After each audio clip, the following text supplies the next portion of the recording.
اسمائے ظروف کا بیان، اسمائے ظروف کا بیان۔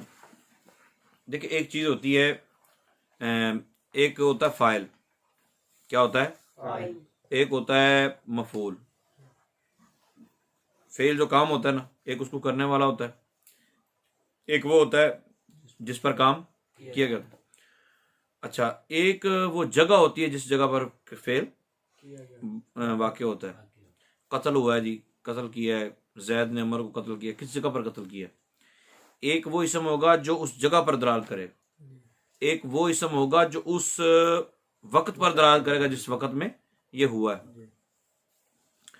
تو جو اسم وقت یا جگہ کو ظاہر کرے، جو اسم وقت یا جگہ کو ظاہر کرے اسے اس میں ظرف کہتے ہیں، اسے کیا اس میں ظرف کہتے ہیں۔ متا اور آئینہ، متا اور آئینہ، اس میں ظرف کی ظاہر ہے۔ اب ہم نے تعریف ہی جو کی ہے اس میں جو چیزیں دو ظاہر ہو گئی کہ اس کی دو قسمیں بنتی ہیں، تو وقت یا جگہ ظاہر کرنے کے لحاظ سے اس میں ظرف کی کتنی قسمیں ہوئیں؟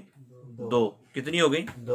اس ظرف زمان، ظرف مکان۔ اب ظرف مکان کیا ہوتا ہے؟ جو اسم جو اس میں ظرف وقت ظاہر کرے اسے ظرف زمان کہتے ہیں، جیسے متا، بعد، اور جو اسم اس میں ظرف جگہ ظاہر کرے اسے ظرف مکان کہتے ہیں، جیسے آئینہ، تحت۔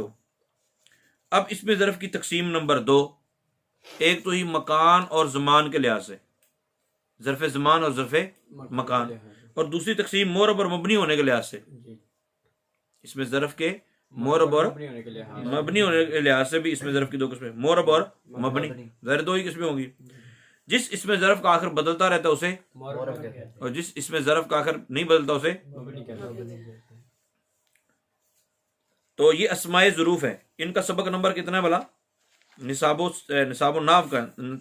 چونکہ میں نے پہلے عرض کیا نصاب النحو کے اندر ساری چیزیں نا تفصیلاً بیان ہوئی، ساری چیزیں ظروف مبنیہ، ظروف کا بیان، یعنی ظروف مبنیہ سبق نمبر 52 میں موجود ہے، ٹھیک ہے، ظروف مبنیہ کا بیان، یہ سبق نمبر 52 ہے، تفصیل کے ساتھ اس کو بیان کیا گیا۔ اذا انا متا ایانا مز منذ لدا لدن این کیفا امس قط عود حیث اسماء جہات ستہ، یعنی 6 جہتوں کے نام، یہ سارے یہاں بیان ہوئے ہیں۔ تو اب وہ کہتے ہیں کہ جس کا آخر بدلتا رہتا ہے اسے اس میں ظرف معرب کہتے ہیں، جس کا آخر نہیں بدلتا اسے اس میں ظرف مبنی کہتے ہیں، جیسے لیل، مدینہ اور متا اور آئینہ۔ ظروف مبنیہ درج ذیل ہیں، ظروف مبنیہ درج ذیل ہیں۔ از، ٹھیک ہے، مز، منذ، لدا، لدن، امسی، قطو، وہی سارے جو وہاں لکھے ہیں وہ یہاں بھی انہوں نے لکھ دیے ہیں۔ انہوں نے کہا ظروف معربہ، ظروف معربہ، ظروف معربہ، اب یہ ظروف ہے اور آگے معربہ اس کی صفت ہے۔ اردو میں پہلے جمع مکسر ہے اور اس کے بعد واحد مؤنث اس کی صفت۔ کئی ہیں لیکن ان میں سے قبل، بعد، تحت، فوق وغیرہ اگر مضاف ہوں، اور ان کا مضاف الیہ مذکور نہ ہو، مضاف ہوں لیکن مضاف الیہ مذکور نہ ہو تو یہ مبنی ہوں گے۔ زید فوق، زید فوق، اور اگر یہ مضاف نہ ہوں، اگر یہ نہ ہوں یا مضاف تو ہوں مگر ان کا مضاف الیہ بھی مذکور ہو، یہ تھوڑی سی فرق اس کو سمجھنا ہے، مضاف ہوں لیکن مضاف الیہ مذکور نہ ہو، ٹھیک ہے۔ ایک صورت یہ ہے، اور صورت میں یہ مبنی ہوں گے۔ اما بعد جب بولتے ہیں نا اما بعد، تو مضاف الیہ ان کا ہوتا ضرور ہے مگر مذکور نہیں ہوتا، مضاف الیہ ہوتا ضرور ہے مگر مذکور نہیں ہوتا۔ جیسے اما بعد کا مطلب کیا ہوتا ہے؟ حمد و صلات کے بعد، یہی مطلب ہوتا ہے نا، تو مذکور نہیں ہوتا۔ تو جب مذکور نہیں ہوتا اس وقت یہ مبنی بر ضم ہوتے ہیں، مبنی بر مطلب مبنی ہوں گے نا اس وقت۔ اور اگر یہ مضاف ہی نہ ہو، مضاف ہی نہ ہو، یا دوسری طرح مضاف ہوں لیکن مضاف الیہ مذکور بھی ہو، مضاف الیہ مذکور بھی ہو، تو اس وقت یہ معرب ہوں گے۔ جئت قبل خالد، ٹھیک ہے، یوں پڑھا جاتا ہے۔ اور یہ اس میں شرح تہذیب کے اندر جا کے بھی یہ بات آئی۔ قواعد و فوائد، لا غیر، لیس غیر مبنی علی الضم ہوتے ہیں، لا غیر اور لیس غیر مبنی علی الضم ہوتے ہیں۔ اس طرح حسبو بھی جب کہ یہ ان دونوں کے معنی میں ہو، حسبو بھی لا غیرو اور لیسا غیرو کے معنی میں ہو تو اس وقت کیا ہوگا؟ یہ مبنی بر مبنی علی الضم کہہ رہے ہیں. جاء بکر فحسبو، جو اس میں ظرف مورب، جو اس میں ظرف مورب، اس میں ظرف مورب کسی جملے کی طرف یا لفظ از کی طرف مضاف ہو، جو اس میں ظرف، اس میں ظرف کون سا؟ اس میں ظرف، اس میں ظرف مورب، اس میں ظرف مورب کسی جملے کی طرف، کسی یا لفظ از کی طرف مضاف ہو تو اسے مبنی الفتح پڑھنا جائز. ہاذا یوم یفوز المجتہد، ہاذا یوم، اب یہ اس میں ظرف ہے، اس میں اور یہ مورب ہے، اس میں ظرف ہے اور یہ یوم مورب ہے نا، یومن بھی پڑھا جاتا ہے، ٹھیک ہے، لیکن یہ جملے کی طرف مضاف ہے. کس کی طرف مضاف ہے؟ جملے کی طرف مضاف. اس وقت اس کو مبنی علی الفتح پڑھنا بھی جائز ہے. اور دوسرا سررتو فی یوم، سررتو فی یوم از جئتنی، اب کوئی بولے کہ فی آ گیا تو یوم من پڑھنا چاہیے تھا، کیا پڑھنا چاہیے تھا؟ یوم من پڑھنا چاہیے تھا. یوم من بھی پڑھ سکتے ہیں لیکن یوما بھی پڑھ سکتے ہیں. کیوں پڑھ سکتے ہیں؟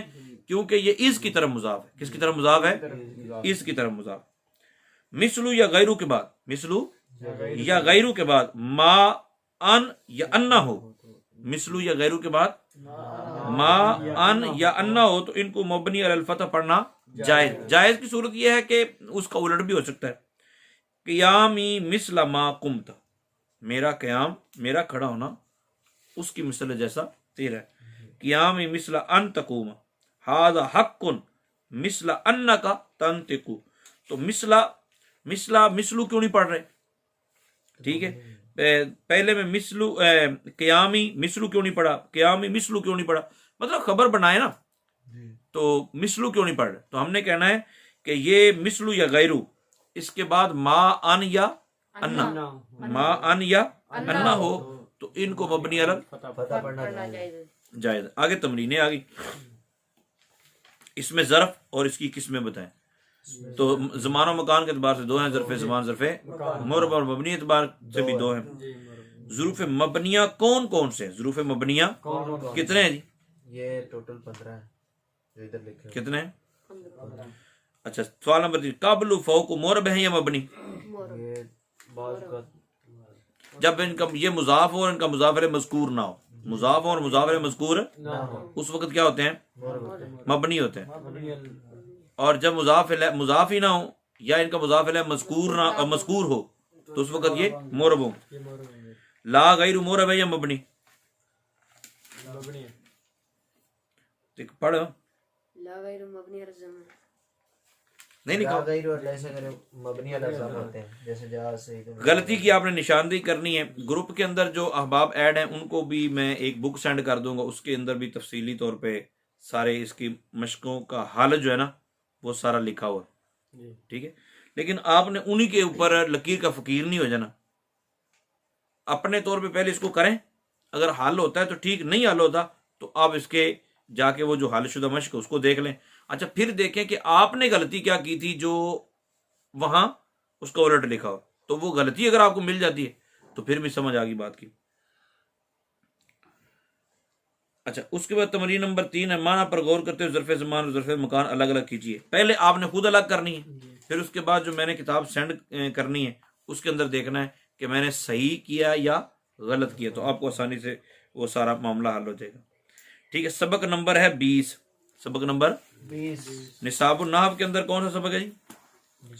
نصاب النحو کے اندر یہ سبق ہوگا غیر منصرف کا 18. نصاب النحو کا سبق نمبر 18. ان کو پہلے سنیں، ٹھیک ہے، یا خلاصۃ النحو کا سبق پہلے سن لیں جی، اور اس کے بعد سنیں آپ نصاب صاحب النحو ناو کا نصاب النحو کا. دونوں سبق سنیں، پھر آپ کو جو انفارمیشن ملے اس کے مطابق وہ آپ جو بعد والی کلاس ہے وہ کلاس اٹینڈ کریں، انشاءاللہ کلیئر ہو جائے گا. منصرف اور غیر منصرف، منصرف اور غیر منصرف اس میں مورب کی 2 قسمیں ہیں. اس میں مورب کی 2 قسمیں ہیں. مبنی ہم پڑھ چکے سارے، مبنی ہم پڑھ چکے ہیں. کتنے مبنی تھے؟ 6 کون کون سے؟ پہلے ماضی پہلے نہیں، اس میں غیر متمکن. اس میں غیر متمکن کئی ہیں 8. نمبر 1، اس میں نمبر 2، نمبر 3، نمبر 4، اس میں ظرف، اس میں استفہام، اس میں استفہام، نمبر 5 اس میں ظرف، اس میں ظرف، اس میں شرط، اور نمبر 6. اس میں ظرف، باقی کون سے رہ گئے؟ اس میں کنایہ اور اس میں فعل. وہ ابھی آگے آئیں گے. ابھی بتانے لگے ہیں مورب کی قسمیں. کس کی قسمیں بتا رہے ہیں؟ مورب کی. تو مورب کی، اس میں مورب کی منصرف ہونے یا نہ ہونے کے اعتبار سے، منصرف ہونے یا نہ ہونے کے اعتبار سے 2 قسمیں، کتنی قسمیں؟ 2 قسمیں. منصرف ہوگا یا غیر منصرف ہوگا؟ تو جس اس میں مورب کے آخر میں تنوین اور کسرہ آتے ہیں اسے منصرف کہتے ہیں. جس اس میں مورب کے آخر میں تنوین اور کسرہ آتے ہیں اس کو منصرف اور ہوتے ہیں. منصرف کہتے ہیں. جس اس میں مورب کے آخر میں، جس اس میں مورب کے آخر میں تنوین اور کسرہ آتے ہیں اس کو کیا کہتے ہیں؟ منصرف کہتے ہیں. اور جس کے آخر میں تنوین اور کسرہ اس کو غیر منصرف کہتے ہیں. غیر منصرف، غیر منصرف کا مطلب یہ ہوتا ہے کہ، اچھا آگے بات اب مجھے یاد کروانا کہ ایک بات میں نے بتانی ہے اس پہ. جاء زید نظرت الی زید، جاء زید نظرت الی زیدین، رأیت زیدن، یہ تینوں جی ٹھیک ہے اعراب ہیں. تو تنوین بھی آ گئی اور کسرہ بھی آ گیا. تو جس اس میں مورب کے آخر میں تنوین اور کسرہ نہیں آتے اسے غیر منصرف کہتے ہیں. جی کیا کہتے ہیں؟ جاء احمد نظرت الی احمد، کسرہ نہیں آتا. کسرہ نیچ، کسرہ نیچ یعنی جھکاؤ، اور تنوین نکرہ کی علامت ہے. تنوین کس کی علامت ہے؟ نکرہ. نکرہ کی. انجان، غیر منصرف کو دونوں یہ چیزیں پسند نہیں. غیر منصرف کو دونوں چیزیں پسند نہیں. یہ چیزیں دونوں پسند، وہ کہتا ہے نہ چکنا ہے تو نہ انجان بننا ہے. پہچان بھی اپنی پیدا کرنی. 9 سبب ہے میرے، ٹھیک ہے. تو 9 اسباب میں سے 2 سبب بیک وقت پائے جائیں گے تو نہ یہ جھکے گا اور نہ یہ انجان رہے گا. یا ایک ایسا سبب پایا جائے جو 2 کے قائم مقام ہو، ایک ایسا سبب ہو جو 2 کے قائم مقام ہو، تو تب بھی یہ جھکے گا بھی نہیں اور اس پر تنوین بھی نہیں آئے گی. ہاں غداری ہو جائے، کیا ہو جائے؟ غداری. اگر ہو جائے غداری یعنی غیر منصرف کا کوئی فرد غدار ہو جائے، مطلب کسی اور کی طرف مضاف ہو جائے، تو اس وقت کسرہ بھی آ سکتا ہے. تنوین کیسے آ سکتی؟ فوراً بول پہ نا، مضاف پر تنوین آتی ہے. مضاف پر تو تنوین آتی نہیں، اسی لیے میں نے یوں انداز بولا تو آپ نے اگر پھٹ مارا ہے. جس طرح وہ مولوی صاحب کہتے ہیں تو بندے کہتے ہیں سبحان اللہ، مطلب انہوں نے پتا بھی انہوں سبحان اللہ ہی کہلوانا چاہ رہے ہیں. تو مطلب یہ ہے کہ یہ کسرہ کو برداشت نہیں کرتا، جھکاؤ برداشت نہیں کرتا، لیکن جب کسی اور کی طرف مضاف ہو جائے تو پھر گیا، جی پھر کسرہ آ سکتا ہے. خیر جی، درج الاسماء غیر منصرف ہوتے ہیں. درج الاسماء غیر منصرف ہوتے ہیں. نمبر 1 وہ جمع جو جمع منتہل جمع کے سیغے پر ہو. کس کے سیغے پر ہو؟ جمع منتہل جمع کے، ٹھیک ہے، سیغے پر ہو اور آخر میں تا نہ ہو، آخر میں مساجدو. ہم پڑھتے ہیں اس میں اللہ کے سیغے پڑھتے ہیں نا، مفاعیلو یا مفاعلو. اس میں ضرب میں پڑھتے ہیں مساجدو. تو وہ اسم جس کے آخر میں الف مکسورہ یا الف ممدودہ ہو وہ بھی کیا پڑھا جاتا ہے؟ غیر منصرف. وہ اس میں عدد جو فعال یا مفعال کے وزن پر ہو، فعال یا وہ علم جو 2 اسموں کو بغیر اضافت و اسناد کے ملا کر بنایا گیا. الہ آباد، اپنے نا اسلام آباد، یہ بھی غیر منصرف ہے. اسلام آباد کیا ہے؟ فیصل آباد، یہ بھی غیر منصرف ہے. 2 ہے نا، شاہ فیصل کی وجہ سے نام رکھا گیا نا اس کا، ورنہ پہلے اس کا نام لائل پور تھا. ٹھیک ہے، تو اب فیصل الگ ہے اور آباد تو فیصل آباد ہو گیا. اس طرح کھڈیاں خاص اگر کرتے ہیں اکٹھا تو وہ ایک الگ ہو جائے گا. اسلام آباد ہے. اس طرح اور بھی نام یہاں تو انہوں نے اور دیے ہیں. انہوں نے کہا کہ بعل بکو بغیر اضافت و اسناد کے ملا کر بنایا گیا ہو یا فعالو اور افعالو کے وزن پر ہو. فعالو یا افعالو کے وزن پر علم ہو یعنی کسی چیز کا نام ہو. افعالو کے وزن پر ہو یا فعالو کے وزن پر ہو تو اس وقت وہ بھی کیا ہوگا؟ غیر منصرف. وہ علم جس کے آخر میں تا یا الف نون زائدہ ہو. وہ علم جس کے آخر میں کیا ہو؟ تا. بولتا ہے جی حضرت عائشہ صدیقہ رضی اللہ تعالیٰ عنہا کا نام طلحہ، حمزہ، ٹھیک ہے، عثمان، یہ الف نون زائدہ. وہ مؤنث علم یا اجمی علم، وہ مؤنث علم یا اجمی علم جو 3 حرف سے زائد ہو، یعنی مؤنث کا نام ہو اور 3 حرف سے زائد ہو. دوسری صورت یہ ہے کہ 3 حرف سے زائد ہو لیکن اجمی علم ہو، یعنی ہمارے ہاں نام رکھا گیا ہو. جس طرح ہمارے ہاں نام بھی عجیب ہوتے ہیں نا، عربی والے نام نہیں ہوتے بعض کا. تو لیکن انہوں نے جو مثال دی ہے وہ حضرت اسحاق علیہ السلام کی دے دی ہے، ابراہیم علیہ السلام بھی ہے. تو یہ اجمی نام ہو، اجمی علم ہو اور 3 حرف سے زائد ہو، 3 حرف سے زائد ہو، یا 3 حرف سے زائد تو نہ ہو، 3 حرف سے زائد تو نہ ہو مگر اس کا درمیانی حرف متحرک ہو. درمیانی حرف متحرک جس سقر، ٹھیک ہے، شطر. نمبر 7 وہ صفت کا سیغہ جو افعلو یا فعلانو کے وزن پر، وہ صفت کا سیغہ جو افعلو یا فعلانو کے وزن پر. احمرو انصرو. اچھا یہ بھی ایک طریقہ بیان کیا انہوں نے، نصاب النحو میں بھی لکھے ہیں. آپ یہ سارے سبق کو 3-4 مرتبہ پڑھتے ہیں، 8 مرتبہ پڑھ لیتے ہیں، 10 مرتبہ، یاد نہیں ہوتا. کیا نہیں ہوتا؟ یاد نہیں ہوتا. ہونا بھی کوئی نہیں.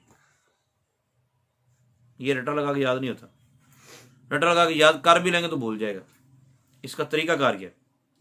اس کا طریقہ کار یہ ہے کہ آپ قرآن پاک پڑھیں، حدیث پڑھیں، ٹھیک ہے، غیر منصرف جہاں کسرہ بھی نہیں آ رہا، تنوین بھی نہیں آ رہی. کیا نہیں آ رہی؟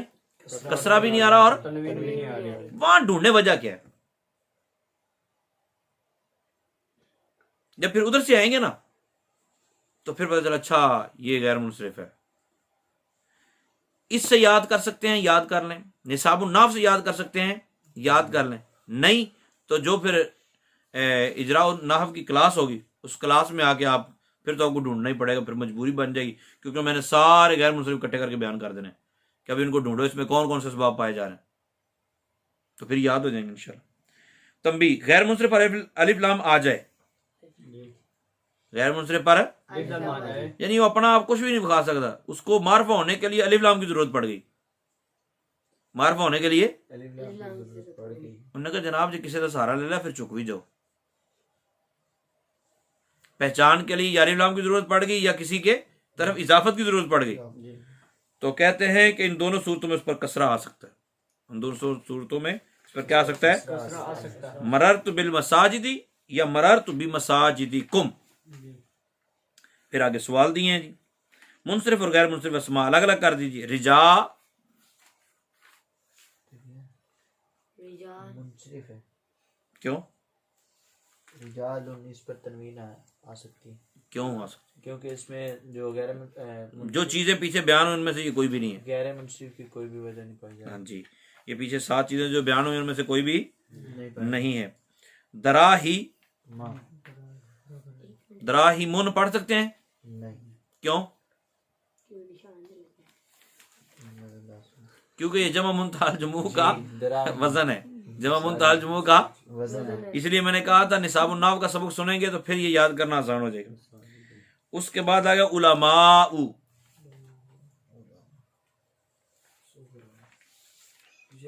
ہمراہوں کے وزن پر آ رہا ہے. الف ممدودہ ہے آخر میں، الف ممدودہ ہے. ضاربہ سب سے پہلے جو حالت پڑھی جاتی ہے وہ حالت رفع پڑھی جاتی ہے جب کوئی پیچھے عامل موجود نہ ہو تو. ضاربۃ. خضراء، خضراء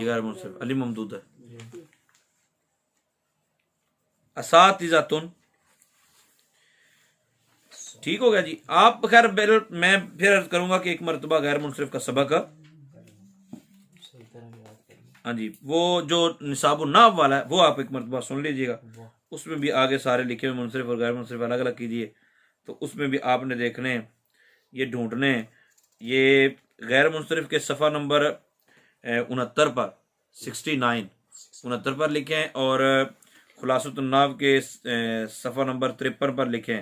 منصرف اور غیر منصرف اسماء الگ الگ کیجیے. منصرف اور غیر منصرف اسماء الگ الگ کیجیے. آپ نے جب علیحدہ کرنے ہیں تو آپ نے دونوں اسباق چونکہ سن لینے ہیں، پھر یہ بتانا ہے کہ کون سے دو سبب پائے جا رہے ہیں، جی یا ایک سبب پایا جا رہا ہے تو کون سا وہ سبب ہے جو دو کے قائم مقام ہے. تو اس کو کلیئر کریں گے تو انشاءاللہ سمجھ آ جائے گی. اللہ تعالیٰ عمل کی توفیق عطا فرمائے. آمین بجاہ النبی.